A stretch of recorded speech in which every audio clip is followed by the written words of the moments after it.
Hello everyone, welcome to my channel. This is my channel, Alec Reads. I am Alec Reed, and today we're reading chapter 81, Happy Fucking Birthday. And today we're reading Marriage, a heartstopper fanfiction by heartstopper_fan22 on Wattpad. And I really hope that you guys enjoy. Like, subscribe, comment down below. Whether it's just to say hello or whether it's to give me recommendations, I will always respond. Keep in mind, I might ask you questions, so always look back on things that I respond to. Anyway, let's jump right in. Chapter 81, Happy Fucking Birthday. Nick's perspective.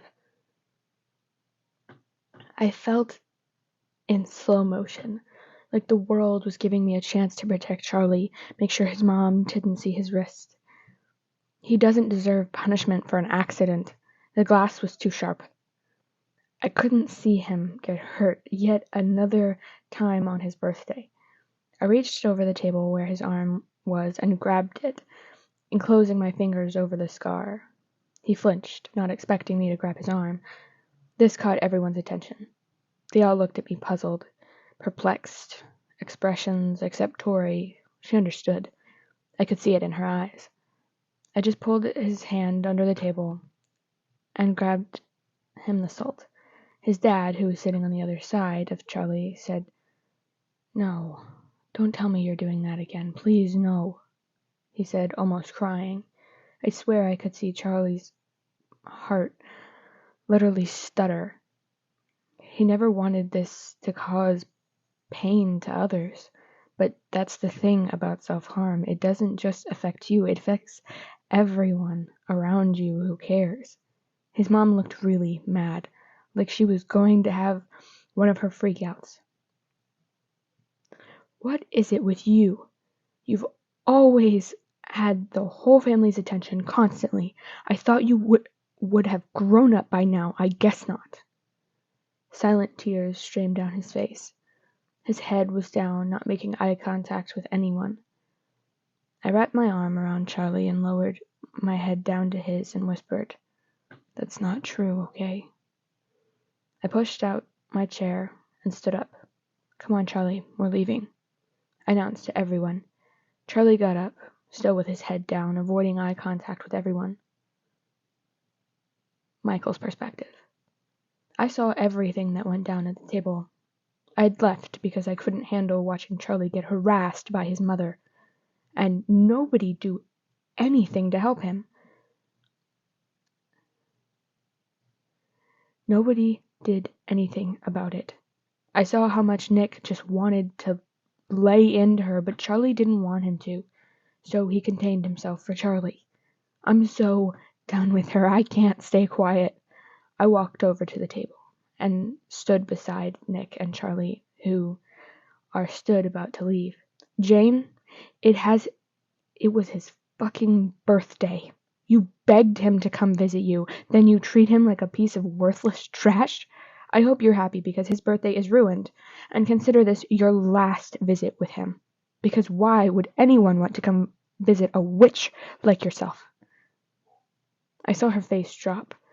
It looked expressionless, which made me even more proud of myself. That bitch deserved it. "Don't call me names in my home. Tori, how did you get so unlucky with this one?" Her insults didn't even scratch the surface of my thick skin. I've been called every name in the book. This pitiful comeback was nothing. Tori spoke up. "No, I got lucky to have a husband who looks out for my family." Tori has the voice of an angel and is well spoken. I could see Nick storming back. He had led Charlie to the front door. He hugged me tight, like a proper hug. He never hugs me. Nick was the loyalest boyfriend ever. He almost thought hugging another guy was cheating. That's why he only stuck to handshakes with me. I guess today was an exception. "Thank you, Michael," he said before letting go, and death staring Jane. "All he wanted was for you to be proud of him. But you couldn't even do that. I'm so disappointed and disgusted in the way you treated him, let alone on his fucking birthday." He walked off towards Charlie, wrapping his big, long arms around Charlie, whispering something into his ear. Charlie looked non-responsive, completely devastated. Charlie's perspective. I felt emotionally drained, like as if you had a number of times you could cry in your life before you ran dry. I was dry right now. I wanted her to say one nice thing about me, just one. I wanted this so bad to happen that I pulled all my energy into it. Like when you're craving something and can't feed that satisfaction, you'll do anything to get it. Nick had his arms around me, but I felt nothing. I don't know what to do or say, so I'm not going to do anything. Nick's perspective. Charlie was against my chest. I could feel his stuttered breath and his hands shaking. He just stood there. He wasn't crying anymore, nor talking or moving, just quietly standing still. I led his limp body to the car. He walked slow behind me as I almost dragged him out of his old home. I opened the car door and sat him in the passenger seat. I made my way over to the driver's side to get us home. I started driving, and after a few minutes of silence, I say, "I want you to listen to me, Charlie." "Okay," he said in a small, muffled voice. "You're strong and brave. You're supportive and caring. You've improved so much. Your mom is just blind. You're not going to relapse because of her. That gives her power over you, okay?" "Okay." Another muffled response. "I'm going to make it up to you. We're going to pretend today was never your birthday, okay?" "Mm-hmm," he mumbles. "I love you. I love you too," he said, but so quietly I could barely hear. I needed to fix this. He's been so supportive of me for the past few months. With all my anxiety shit I've been going through, I need to do the same for him now. I have an idea that might work. Hopefully. Fingers crossed. Chapter 82. Heartbreak. Nick's perspective. It's been 2 hours since we got home. I'm starving. I didn't manage to eat much dinner. There was too much going on, and we left before we even touched dinner. Charlie was not going to be hungry. He ate not much for lunch, less than half a bowl of macaroni salad since we got home. He hasn't said a word. He'll respond to me with a mumble or a quiet okay, but nothing more. He's just sitting on the couch, cuddled up with his favorite blanket, not even watching a show, just sitting there with his eyes closed. I walked over to the couch, behind where Charlie was sitting, and started rubbing his shoulders. For some reason, he started doing this to me when I was upset or angry, and it stuck. He always did it. It gives me a sense of comfort, like I'm not alone. I rubbed his shoulders softly. Usually Charlie would enjoy this. He loves massages. I think it's because he goes through so much stress on the daily, but he didn't react at all. No, "oh, thanks, babe," or "right there," or "love you," not even a "love you." I don't get what's going on. I can't understand what's going on if he doesn't share it with me. I feel like I should call Elle because I feel helpless and overwhelmed with all this responsibility. I feel like one wrong move could ruin everything. All I want to do is break down and cry. Cry about how awful Charlie's birthday was.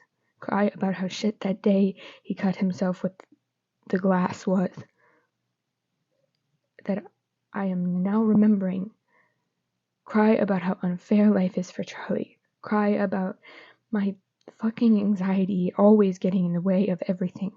I want to just cry, but I know I can't. Not right now. No. Charlie can't take any more stress. "Char, are you okay?" He didn't answer me. "Baby, please talk to me. I'm getting scared." "Don't be scared. You must be so hungry you haven't eaten much. Please, let me make you something, Char. No, don't. I'm the opposite of hungry. Charlie, I'm making you something anyway. I don't care, he said coldly. I stopped rubbing his shoulders and leaned around his side and kissed his cheek. His sweet dimples that I love so much. I needed to think of his safe foods, like fruits and vegetables, rice cakes, pickles. He loves pickles. I got out a plate and put a rice cake on it, put some pickles and cut them into quarters, then cut kiwis and strawberries, and placed everything on a plate, not touching, of course, because I know when his emotions are high, his OCD goes nuts. I placed the plate in front of him on the coffee table and sat down as close to him as possible. I pulled him in close to me, so his head was rested on my shoulder. Char, look, I know you're upset and you're hurting. I'm hurting too. I hate seeing you like this. It's breaking my heart, but you need to have a little something before bed. You've barely eaten at all today. I've probably eaten double what you have had, and I'm starving. Charlie just nuzzled his face into my chest, not responding to my request. Please, just eat a bit, Charlie. Come on, I say, a bit more sternly this time, hoping he will eat something. He mumbled, not understanding what he meant. I asked, what? He didn't say anything. What was I really expecting, though? He just had the worst birthday in history because his mom is the definition of selfish prick.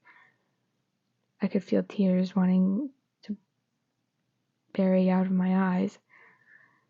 I shut my eyes tightly, stopping the tears from falling down my face. I couldn't do that to Charlie. He will feel guilty and blame himself. I need someone to talk to. I need help. Babe, the food's there. I'm going to call Elle back. She called earlier. He mumbled, which just made me feel like screaming even more. What's wrong? Why was he acting like this? I don't understand. How can I fix this? Hi. My voice sounded hoarse. Nick? What's wrong? Are you crying? Yeah, I don't know what to do. Okay, I'm coming right now. You can explain when I get there. Can you bring Tao? You think I wasn't going to come? Something's obviously wrong. You guys are my best friends. I'm always here to support you. Thanks, Tao. Elle and Tao lived close and left their house right away. I heard knocking on the door as I walked by our living room. I saw Charlie still sitting on the couch with his knees drawn up to his chest. He paid no attention to the knocking. It's like he doesn't care about anything anymore. This made the worried side of me build. I opened the door to see Elle's beautiful face. She had no makeup on, but was beautiful as ever. And Tao, wearing his favorite red beanie. Before I could greet them, Elle blurted out, "Sorry I look a mess. I didn't have time to clean up. We left right after you called." Tao rolled his eyes, obviously knowing how truly beautiful his wife was. I wiped my eyes and said, "Oh, you're always gorgeous. And look at me, I'm a wreck." Elle hugged me, almost throwing herself into me. God, I love Elle. She's my best friend. She's the best friend anyone could ever ask for. Tao, too. Come in, I'll explain everything. I brought them inside and we all sat in the kitchen. Where's Charlie? I want to wish him a happy birthday. I frowned at the mention of his horrible day being his birthday. That's the thing. Charlie's mom, well, you know her. She had a massive freak out at dinner and said something to Charlie while I was talking with Oliver that Charlie really didn't want to tell me, but after the freak out happened, he's been hardly responding to me, not moving. He's been doing nothing. It's freaking me out, and I didn't know what to do. He's frozen.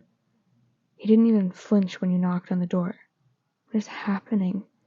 How do I make him feel better? What the fuck do I do? Elle patted my back and said, "Hey, calm down. He's okay, right? He didn't cut." I felt myself relax as her calming voice hit my eardrums. "No, he didn't." She smiled enthusiastically. "See? Look at the bright side. Things could have been worse." Tao stood up from the chair and said, "I'm going to go see if he'll talk to me, if that's all right." I quickly responded desperately, "Yes, please do." Alright everyone, that is the end of today's episode. I do want to say, number one, sorry for my squeaky chair. I don't know what it is, but every time I film, it sounds way worse than it does every second of every other time. But anyway, also next episode, for Marriage, a Heartstopper fanfiction, we'll have some mentions of suicide, self-harm, things like that, so do be warned. Anyway, like, subscribe, comment, whether it's just to say hello or whether it's to leave recommendations, and I will talk to you guys in the next video. Good morning, good afternoon, or good night, and I will see you tomorrow. No, not tomorrow. Whatever. Goodbye, ladies, gentlemen, and everybody in between, and I will see you in the next episode. Bye, friends.